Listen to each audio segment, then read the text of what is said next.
I was reminiscing about that trip recently, just because I've been thinking about all the times I traveled, because I can't travel right now, and it's sad. And I was reminded, because the weather started getting cold, and I put on that black jacket that's pretty ugly, but there's that photo of me standing and pumping gas in your car is somewhere in the middle of nowhere in central Illinois, and looking very pleased with myself. Yeah. You're very pleased with your whole journey. It felt like an odyssey of Charlie. Yeah, I enjoyed it a lot. I did Thank you again too. for accepting me to hijack your car. Well, no, it wasn't. I mean, mostly I drove anyways because I was terrified of your driving. Yeah, that was well, yeah. The thing with that is like, I was not a good driver at that point. I am a better driver now. I'm still not a great driver, but I'm a better driver now. I remember just like letting you drive because I was just so tired, but I was also so terrified of you driving. I drove a lot of the way back, I remember. But the thing is, like, in terms of like roads to let me drive on, the highways between Illinois and Iowa are just like, all of them are just like these completely straight lines with 2 lanes, and like almost there's just like nothing on those roads, and there's no one on those roads, so it's pretty safe driving once you're on the highways, because you just but you like, had issues and... for some reason with on and off ramps. I remember like grabbing like the handle and just being like, oh god, this is how I die. Yeah, maybe you did die, and this is just like you're like Bruce Willis in The Sixth Sense, and you're just like living as a ghost and you're not realizing it. Yeah. I think I also said we didn't go to St. Louis. We went to Kansas City. Yeah. Did we drive through St. Louis on the way back? No, because I wanted to go to yes, we went to what was that place? Decatur, yeah. Because that's in the Sufjan Stevens song. We went all the way to Decatur just so I could play the song while I was in Decatur. And we went to the Starbucks in Decatur, and as the sun was setting. There was still like 3 hours left. Of the journey. It was like an hour-long detour. Yeah. It was so funny. Oh man, what a great trip. Yeah. Oh, earlier today, while I was making a sandwich, I was listening to Ella Fitzgerald and Louis Armstrong's Christmas album. It was really good. Nice. Yeah, that's great. You know that apparently when Louis Armstrong died at his house in Queens, he just like died in his sleep. But the next morning, when they found him, they sort of left everything the way it was, and they went and someone looked at his record player, and the last album he had on his record player was Ella and Louis together. So that was the last thing he listened to. Aww. Not the Christmas album, but the like classic I know original what one you're talking about. And so it's kind of, that's just like and I think apparently he like fell asleep to it the night before, so that was just like the last thing he ever heard. That's so, I don't know if that's appropriate to say cute, but it's... Yeah, it's very beautiful. It's very beautiful and endearing. Yeah. Wow. Anyway, very happy thoughts. Yeah. So what are we talking about today? That's how we all should go. What if you died while listening to my jazz covers? Passing them in your sleep. I mean, I listen to them before I go to bed every night. So yes. The ultimate versions of all those songs. All right.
Welcome to yet another episode of our marvelous jazz podcast, Shellac Attack. It has gone by many names, and we often forget its real name, but its real name is Shellac Attack, the Jam Eater Records jazz cast. That's Very exciting time for everyone, and this is our second week in a row recording this.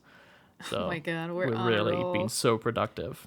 Yes, after taking like a whole month off, we are being extremely productive and definitely not trying to catch up. Yeah, jazz music isn't necessarily always the most urgent thing, but it always comes back around to be the most important thing. We're very improvisational with this podcast. We actually only do like a little bit, a sentence at a time, and then I just stitch it together in post. So. It's the beauty of production. Of post-production is you can just edit anything. We are the scat of podcasts. Mm-hmm. And I mean that as saying we're complete shit. But also completely improvised. Yes. Almost. No, not really. Yeah. Hi, I'm Lily, part of Jam Eater Records, and you are listening to the Shellac Attack podcast with me and... Hi, I'm Charlie, occasional member of Jam Eater Records and more esteemed guest, I guess. Yeah, esteemed. Yeah, okay. Well, today somehow I keep getting invited back, just against all odds. That's the Charlie subtitle. Somehow he's still here. Yep. Against everyone's better judgment. No, Charlie, perfect attendance. The perfect attendance record of the Jam Eater Records podcast. Exactly. And what are we talking about today? Well, we have like a wonderful episode today because we are going to be talking about a fairly unknown, I think, even in the jazz world, woman of jazz and many, many, many other talents. Her name is Valaida Snow. Exactly. One of the best trumpeters, possibly. And a great singer, dancer, entertainer, basically everything. I think a showman. Yeah, exactly. She has an abundance of talent, and entertainment literally flows through her veins. She's an amazing woman who I found out through Charlie, many years ago when I think you either lent me a CD of hers. Yeah, I think we were going through my CD collection and picking out CDs of singers for you to listen to. Mm-hmm. And I gave you like some Billie Holiday CDs and some Mildred Bailey CDs, and I was like, this Valaida Snow is a great singer, but she also plays great trumpet, and so you should borrow these. And and that immediately grabbed me because not a lot of people who would sing, if they were women, would also play an instrument. Exactly. And she's very unusual for the period in that she was able to have a great career as a instrumentalist as well as singer, and she did so much and was really amazing at all of those things. It's kind of impressive. Yeah, and I think when we started this podcast, immediately one of the first people I thought of, because they deserve more coverage, was Valaida Snow, because not only was she immensely talented, but has this incredibly interesting life story. And I wanted to get like a book about her really, really bad, but they are very, very rare to get like an original book and not have one like automatically printed by like the sketchy company. Yeah. And so instead of that book, I actually got a Mabel Mercer book, and they're actually two very, very, very similar people. And so I thought I would start this off by talking a little bit about Mabel Mercer and World War II. Exactly. So tell me about Mabel Mercer. Yeah, so Mabel Mercer is also, I think, a semi-unknown now singer who grew up in Europe. She is this amazing singer, and I would say like singer in a storyteller sort of way. Very grand woman, very extra. We would now say Yeah. extra is proper. But there is this thing that happened which is called World War II, and that's when Germany invaded France, where Mabel Mercer lived, and invaded other parts of Europe as well. And a lot of entertainers and a lot of people of color had to kind of flee, right? And so there was this interesting thing when I thought of Valaida Snow and I thought of Mabel Mercer, both exceptionally talented women who were in the circumstances where Mabel Mercer stayed in Paris, her newly claimed hometown. She wasn't born there, but she was in love with Paris. She stayed up until the last minute before the Nazis occupied Paris. And the difference between Mabel and Valaida was that Valaida actually stayed in Europe. Yeah. And She I was think in Copenhagen in Denmark for the first part of the war. Yeah, and so Valaida actually went through the Holocaust in Europe, and has this very interesting thing of being one of the rare Black Americans that were arrested by Nazis, and she also lived to tell the tale. So as I was reading this Mabel Mercer book and learning about why she chose to leave, I really wanted to understand Valaida a little bit more. And as I started learning about the things she went through, it kind of made complete sense why she would kind of stand up to Nazis and just have this crazy life story. And I thought it was just so interesting that I'm elated to share this tale with you guys.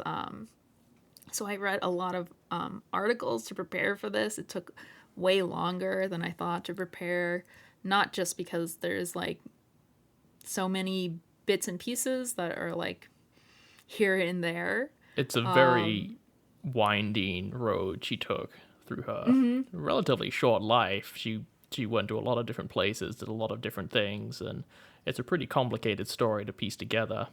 Yeah, and I had to take a lot of notes from several different articles to kind of piece together a semi-chronological story that I could tell people. And I just want to shout out Rosetta Reitz, who is an amazing a producer of old jazz music and wrote so many good articles and had a huge Valaida Snow collection. I am now a huge fan of Rosetta Reitz, and I want to read more articles by her. And there's going to be some other informational stuff that I'm going to put in the description of this episode. So while we're starting telling the story of how she was in Nazi Denmark. Nazi occupied Denmark, yeah. Nazi occupied Denmark. I know we started telling the story there, but I'm going to tell you the story of how she grew up and why someone would choose not to leave when they had the chance. Because I think it's very fascinating. Exactly. But first, we're going to start with the music of Valaida Snow. And the first track we're going to listen to is Hi-Hat, Trumpet, and Rhythm. Please Let's enjoy. do it. That was Hi-Hat, Trumpet, and Rhythm by Valaida Snow, accompanied by a group of English musicians who she was playing with at the time, when she was mostly in London, and that was recorded in 1936, and she's the singer on that. I think she plays a bit of trumpet too. And one of the interesting things about that song is she actually wrote it. She wrote both the lyrics and the melody to hi-hat, trumpet, and rhythm as kind of a description of her entertainment routine in a way. It's sort of like a tribute to herself and herself as an entertainer. And that was Valaida Snow, and she sang it as well. Yeah, such an amazing and vibrant song. Very classical, like what you think of like a rubber hosey, bouncy. Da, da, da. I very much enjoyed that song. Yeah, and I so think much energy in it. Yeah, it's like one of the ones that she's like most known for. Yeah, and it really shows that it's her song because she really is driving that whole thing. Yeah, and I think it's definitely like an ode to entertainment because that is like what her whole life was about. Exactly. Her whole family actually was a group of entertainers. Her mother was educated at Howard University, which is, if you don't know, in the U.S. is a incredibly famous black college.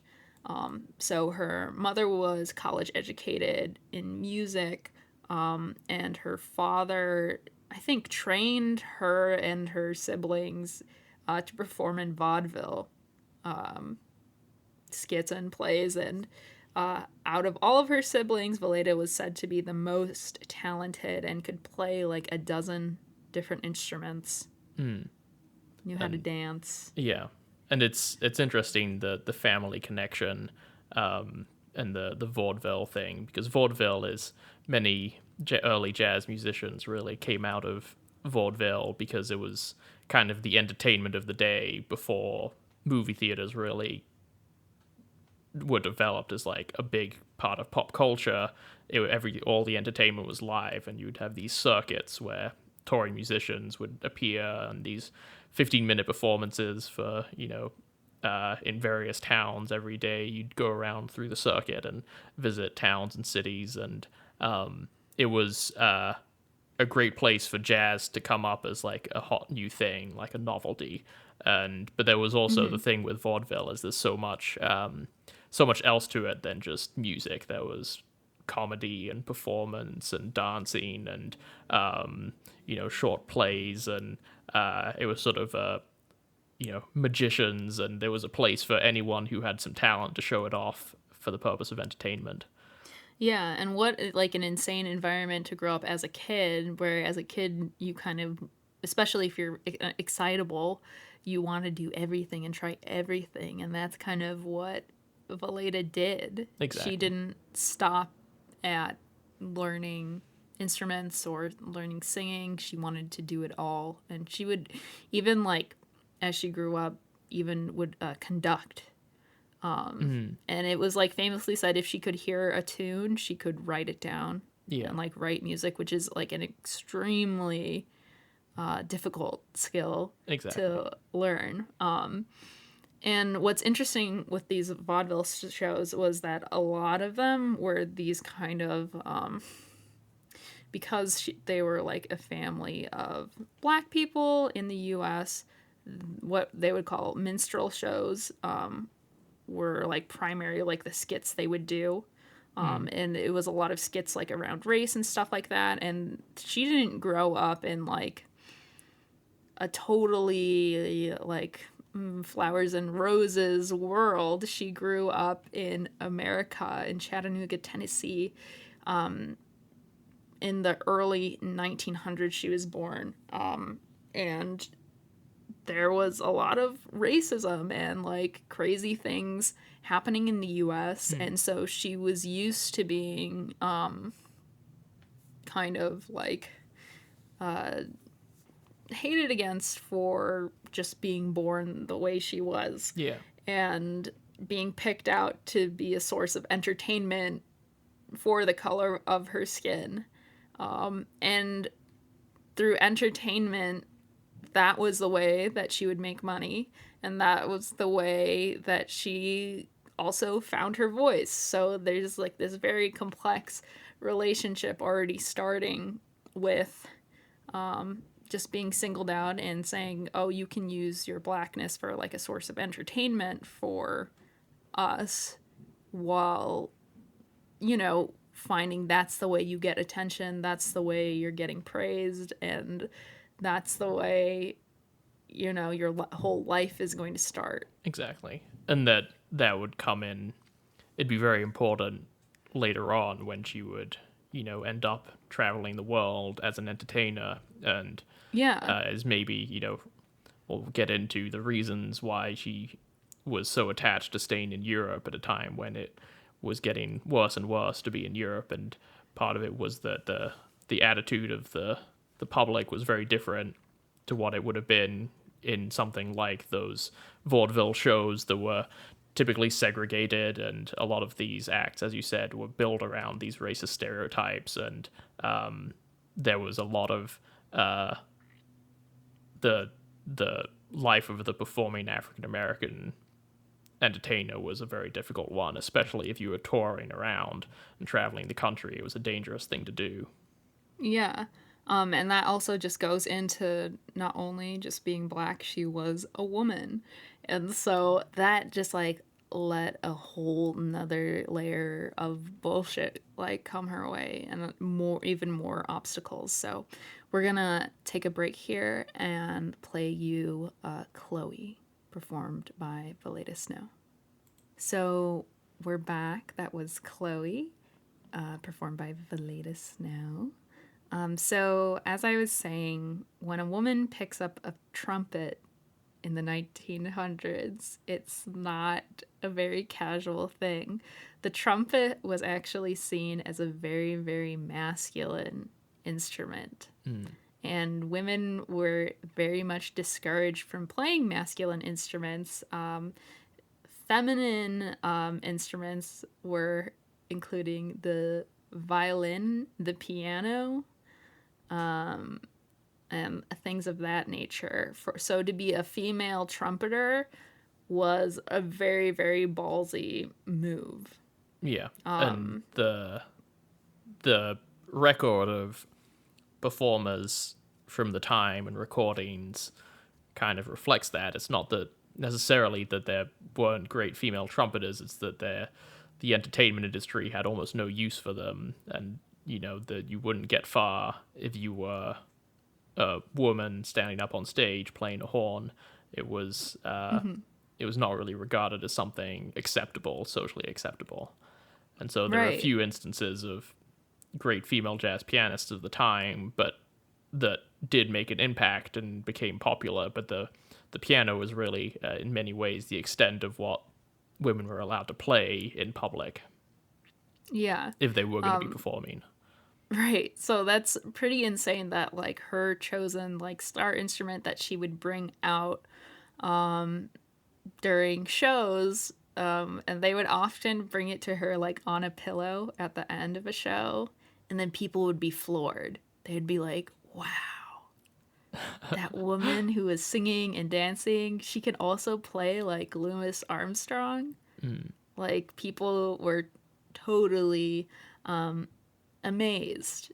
And so from those vaudeville performances, and when she started like performing in bands and would go on like musical tours, a lot of the times black people were actually forced into playing jazz music or jazz bands, because in the early 20s it was known as N-word music, because it was music for black people. That's what people thought, because it was seen in an environment that was raunchy and dirty, and people who are in jazz bands do drugs, people in jazz bands, like there was a lot of stereotypes like around that.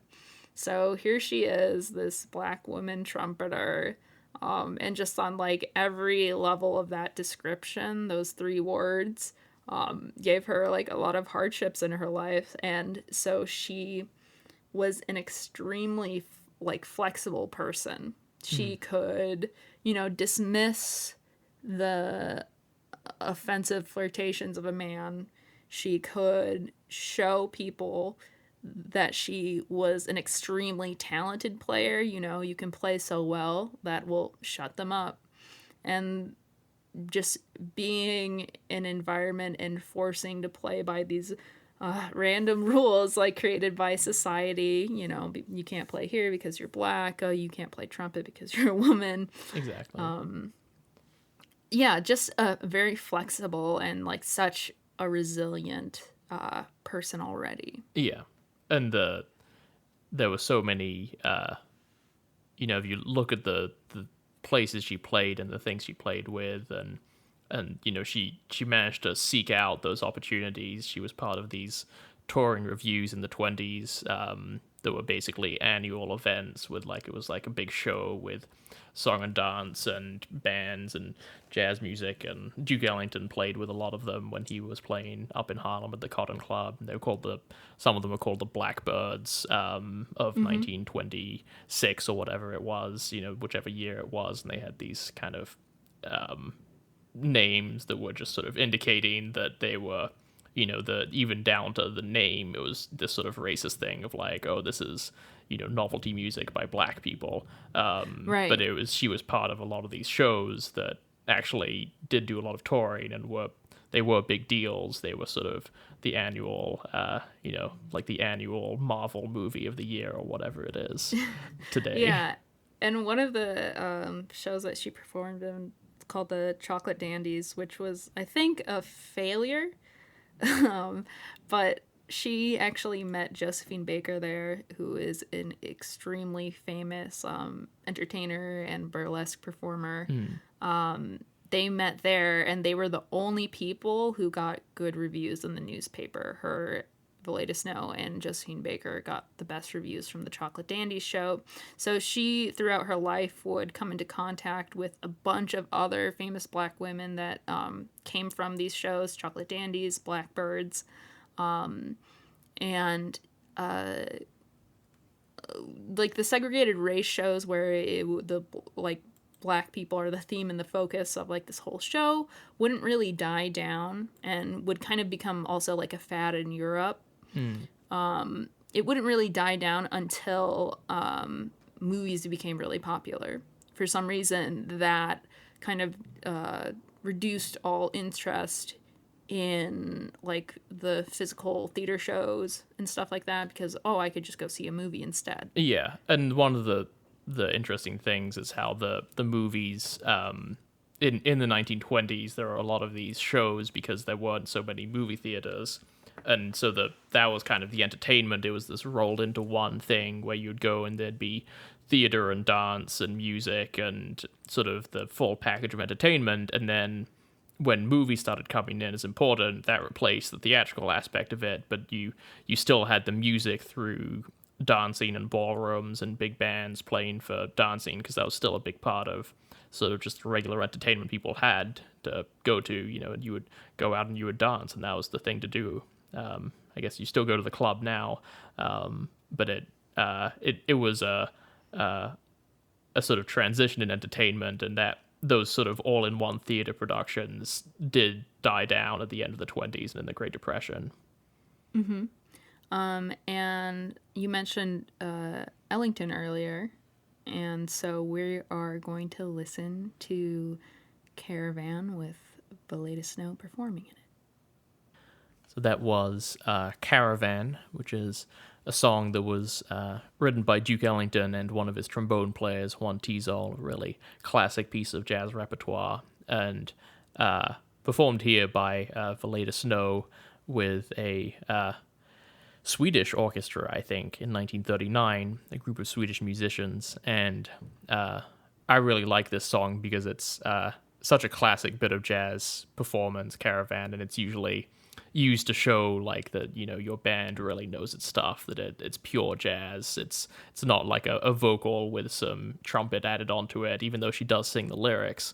It's very much it shows off that you're a serious performer and that you're really into this kind of music. And she really not only has that great vocal, which you don't usually hear the words to Caravan, but she also takes a great trumpet solo afterwards that really fits in nicely with the mood of the piece as well as the energy.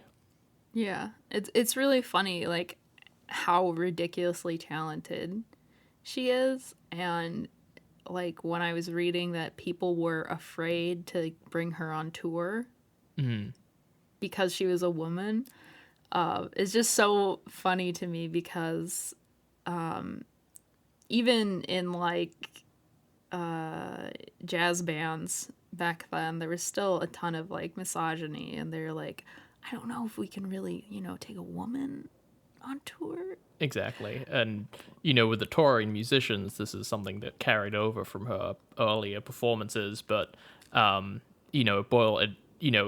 even if you could get over that and have a band that would accept you as a woman, there were, difficulties with, where you can have your own changing room if there's one woman in the band, with 10 men or something, or how are you gonna share a hotel room or something. And Right.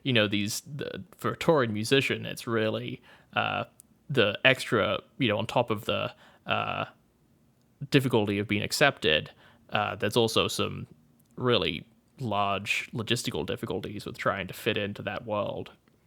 Yeah.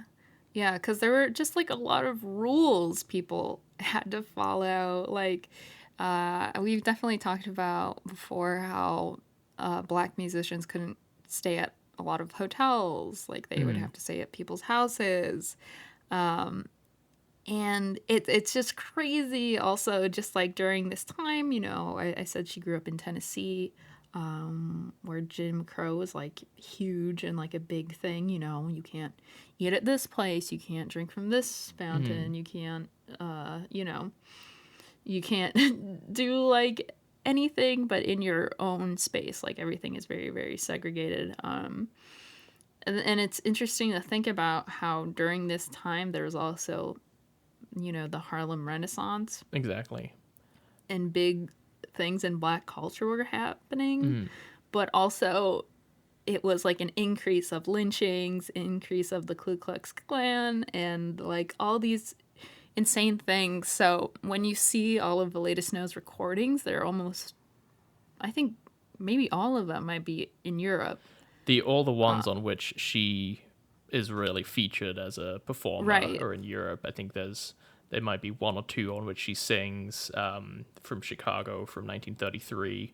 But she was essentially, when she was allowed to be featured in these performances in America, it never made it. It was rare that these male-led bands would really give her the spotlight. And if it was usually taking that more traditional role of the female singer in the band.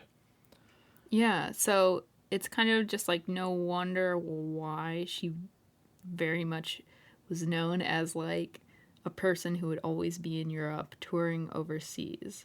Like she toured all the way to like Russia and China. She would just tour all over the world. And I think it was like partially just to escape the place that she grew up in and like how messed up the world was. Yeah. And one of the big things in the period was, the world was, it was a much bigger place back in the day, or the world hadn't shrunk as much as it has in the last even 30 years. And the connectivity of the world was much less thorough, I guess. And, if you lived in France, you would have a really hard time listening to good jazz music from America, because the best you could do is 1 in 10 Duke Ellington records got a European release, and once a year there'd be some touring musicians that might come through, and maybe you could hear some stuff on the radio from the BBC if at night when the airwaves were clear. But the access to this music was much more limited for people who didn't live in America.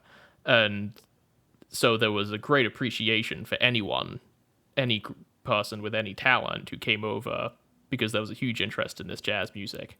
And so there were many jazz musicians who came over in the 1930s and who were sort of unknown, sort of they had great talent, but they were unknown and not very prominent musicians in America. But because they were some of the few musicians in Europe, they were all of a sudden they were stars, and they were in high demand. And then many of these European countries didn't have this same racist history of infrastructural, segregation and racism, and there were certainly problems with race in those European countries too, but they were welcoming of these people who represented a part of American culture they found fascinating, and so people like Valaida Snow went from being third-rate citizens to being superstars at the center of the universe.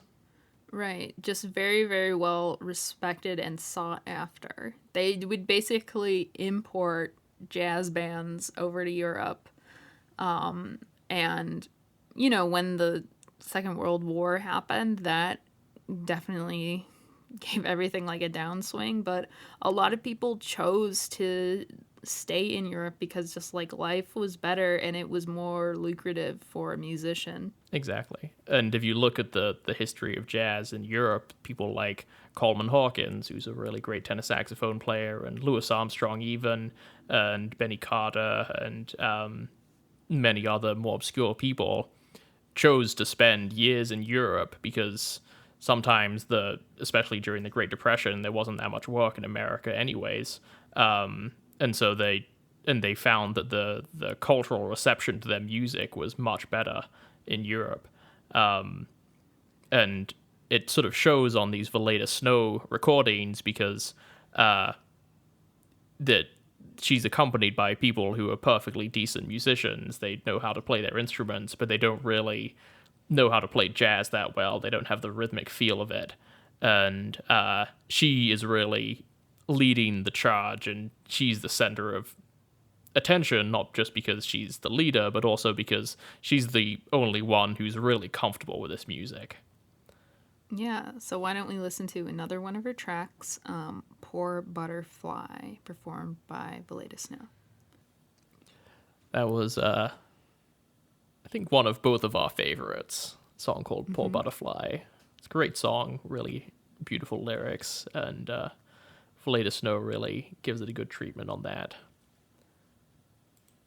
I think that's from that performance is from 1935, and that's again in England with a collection of English musicians. And the record was released as Valaida, Queen of the Trumpet, and her Orchestra. That's right. Yeah, I mean, I don't think we've mentioned it yet, but she was called Little Louis. She was, as well, and you can definitely hear some influence from Louis Armstrong, who is the Louis of Little Louis, in her playing. And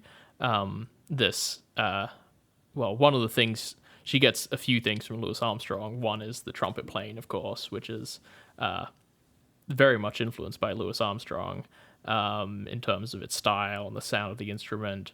And another thing is this sort of multifaceted entertainer where you're able to play this instrument like a complete virtuoso. I mean, her trumpet playing stands on its own legs, but also she has this great singing style that is very distinctly hers, and she has this sort of infectious entertainer's personality that comes through on these performances. You just feel like she wants you to have a good time, and that is very similar to Louis Armstrong in many ways. Yeah. She definitely, you're totally right. When I think of Louis Armstrong, I often think of the word entertainer. And just the way he would perform and his facial expressions. There are some videos of Valaida Snow, you can see her performing, and she has extreme facial expressions, and that is like all vaudeville right there. Exactly.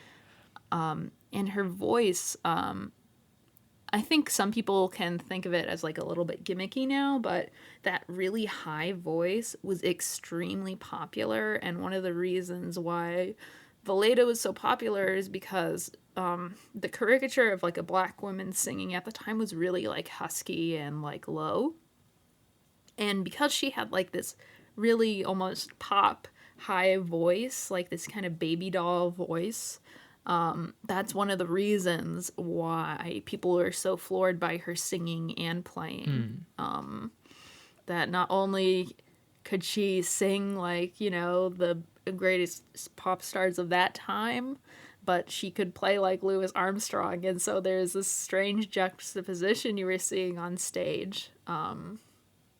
It's just really interesting. Yeah, and something we've talked about a lot before in the past is how jazz singers at the time, there weren't that many singers who really understood how to sing jazz and sing rhythmically in a way that would fit in with the instrumental. And part of it was because a lot of the bands didn't have singers, and her singing is unlike a lot of singers of the day in that she completely understands the rhythmic aspect of it, and her singing fits in perfectly with her trumpet playing, and it is reminiscent of Louis Armstrong in that way, in that it's the singing and the rest of the music are completely unified as one. Yeah, and on some tracks, like I said earlier, I was listening to Ella Fitzgerald and Louis Armstrong's Christmas album, and on these Valaida Snow tracks, you can definitely hear her scatting. Like, she's adding like that jazzy improvisational element, and also not being afraid to like change the words and stuff. Very, very similar to what I relate Ella Fitzgerald's like talents to. Exactly. Yeah. So yeah, just like an incredible performer, and all this new media was also happening at the time, like we were talking about. Like radio was starting to be a thing, black and white picture shows, and Valaida was just growing and growing in popularity. She would often go overseas and stuff like that. But one thing I wanted to talk about, just to kind of like show how famous she was at the time, she was actually in a show. I don't think it was Blackbirds. It might have been something else, but she was in a show with Ethel Waters, and Ethel Waters was an extremely famous singer at the time and performer, and they were often like gossiped about getting into like fights or like a cold war between them. Because what happened was Ethel Waters was the star of the show, and she was very dramatic, diva-esque, and she wants to be the big draw. But what happened was when Valaida Snow, she was, lower on the marquee than Ethel Waters was. But Valaida Snow actually ended up conducting the orchestra. And so people were so floored by this woman conducting the orchestra that Ethel Waters, like, the spotlight was taken away.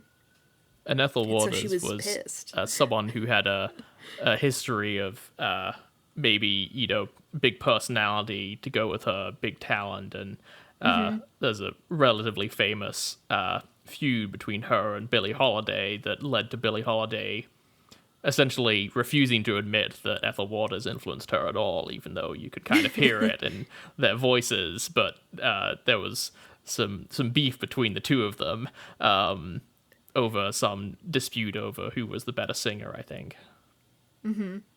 That's so funny. Yeah. So yeah, to that level, like, there's a bunch of gossip. You can see a bunch of articles about Valaida Snow. Because one of the reasons why she kind of got in trouble was because she ended up marrying, I think, a 17-year-old when she was, like, closer to 30, I think. And it was a big scandal because his parents actually tried to...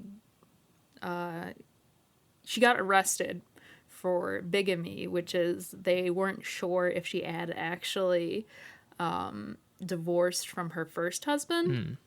And so the parents of this guy like brought that to the court's attention, and she got arrested, and it was huge scandal in the papers.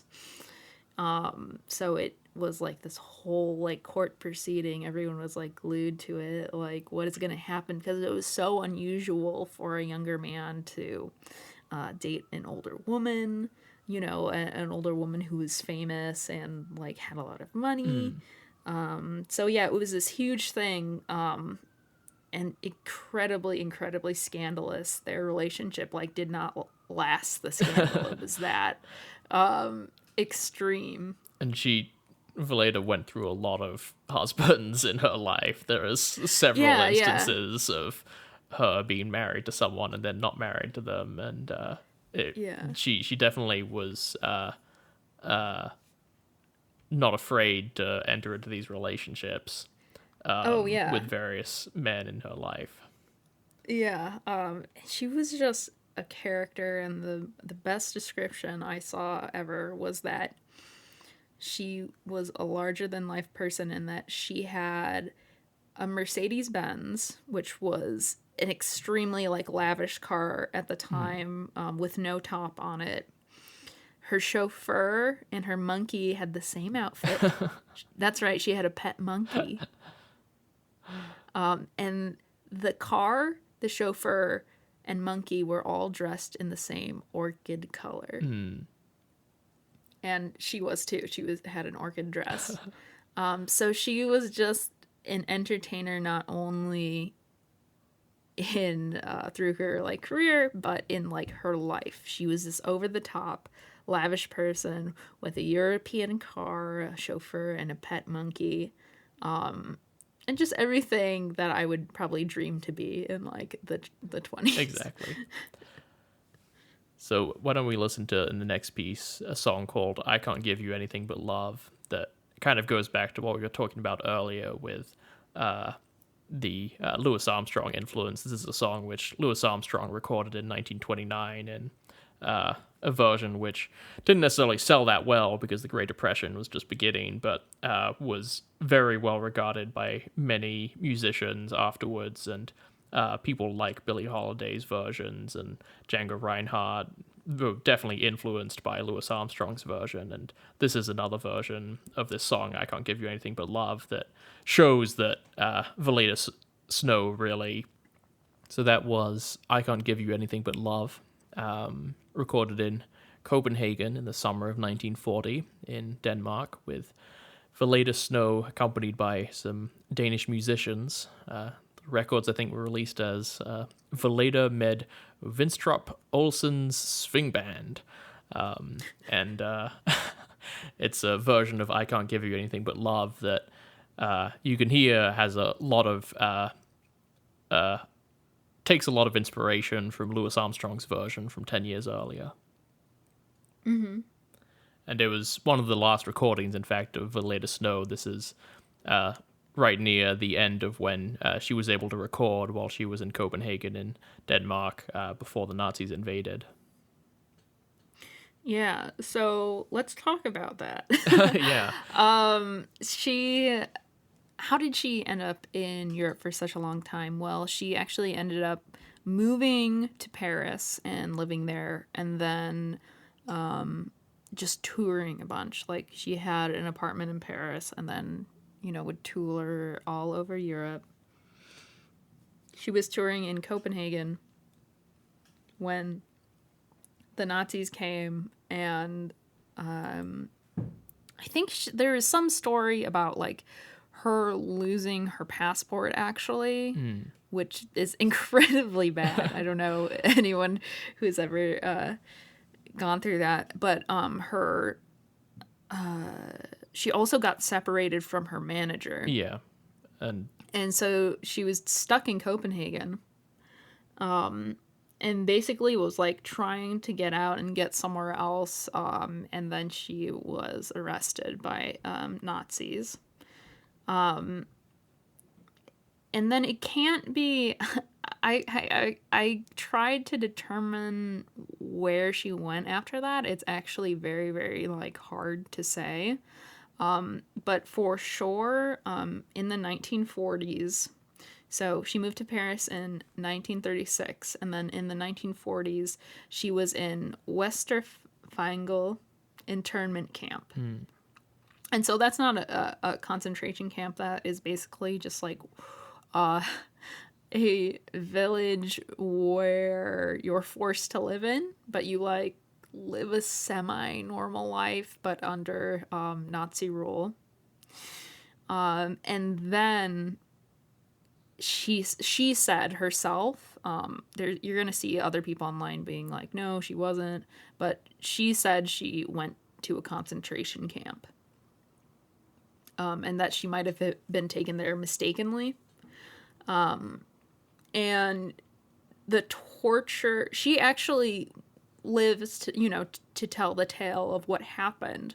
And she herself wrote an article about coming back from the dead. I think it was titled something like I Came Back from the Dead. I tried to find it. If anyone can find it, please send it my way. But just horrible. You would only get like a potato a day.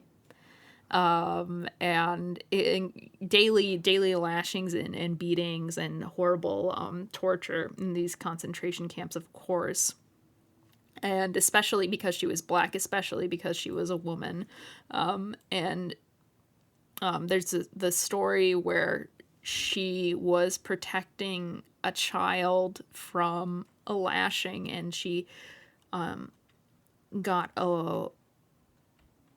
I think it was either a whip or the end of a rifle to her head, and she had a permanent scar across her skull from that. So you could even see it like when she came back. And she returned to New York in 1942, and she survived all of that. I think she was only in the concentration camp for like about 4 months. Yeah, and it was kind of lucky that she got out when she did, because there was the war. The Americans had just joined the war, and there was a prisoner exchange, and she managed to get put in with these American diplomats and sort of people who had no place being in Nazi-occupied Europe, and somehow she ended up, thankfully, back with them. But it was still very much,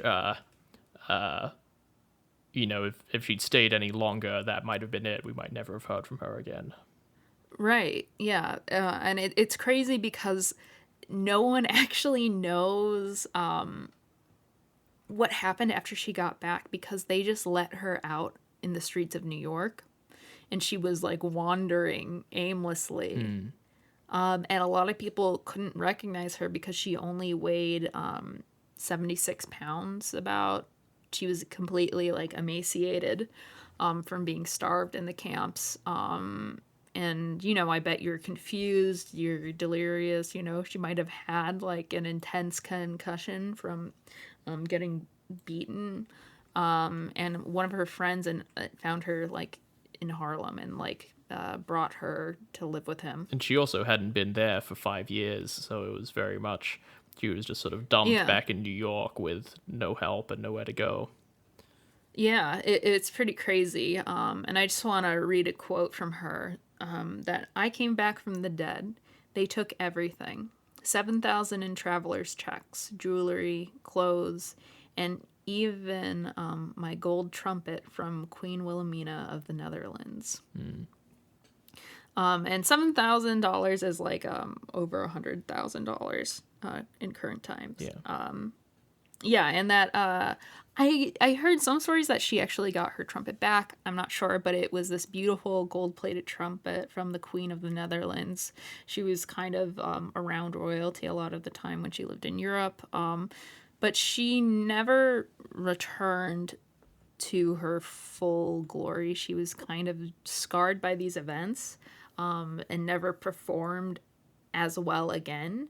But of course, when she got married again, she got married for the last and final time to, I think, like a touring manager or something like that, someone who she was musically involved with and related to. They got married, and then she did the only thing she knew how to do, which was perform in theaters, and but she was never like held in the same regard. People had kind of forgotten about her. Yeah, and the American music scene had moved on a lot since she'd left, and unfortunately there wasn't really a place for her in these big bands, because she didn't have her own band, and it wasn't really she wasn't that well known, so it was hard for her to assemble it, and all the problems that she'd left behind with performing in her state were still there when she came back to America. It was still not widely accepted to have a female instrumentalist leading a band touring the country.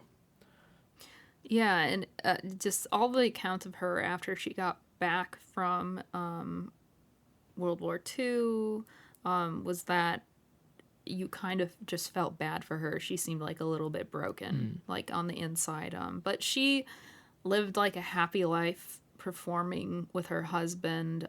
She lived in California, I think, for the rest of her life and just was performing. And she even, I think it's kind of poetic that she died backstage from a brain hemorrhage, a very like sudden brain hemorrhage and stroke. But she literally died just performing and doing the only thing that she knew and wanted to do for her whole life. And I think there's something, while it is kind of a underwhelming and mild end, there's something beautiful about that. Yeah, and it was, this mixed blessing thing of she survived this terrible situation, but never really the golden days of her life and career were definitely behind her at that point. Yeah. So just to bring it back to the beginning, why did this woman stay? This horrible thing happened to her and she never really lived past... she never lived up to what she, I think, wanted to be, which was this glamorous woman. Like, I think the stars kind of faded a little bit from her eyes, but they're still there. But why would this woman stay and go through so much pain and torture? And I hope you can understand now from her whole life that she would never back down from anybody. Exactly. And she, when you hear about the stories of her as the, Nazis who outwardly hate Americans, African Americans, people of color, jazz music and everything, invaded the country she was living in, she just continued to play and continued to give her life to this music and entertainment. And it was only when they literally locked her up and removed her work permits and physically stopped her from playing that she was actually really muted, that they finally took away her voice. Yeah, but I think it's also inspirational to say that she said whenever they would ask her to sing, if they found out she was a musician, she would never sing for them. That was the one thing she would never give them, is she always chose when she wanted to sing, and she always chose when she wanted to perform. So the fact that she lived out the last of her days doing that and living her choice, in life, I think that really says a lot about this character. And she is really a character, like an incredibly glamorous entertainer and woman. Truly, truly, you can't not say that she did not live the life to the fullest. Exactly. I'm happy to share this story.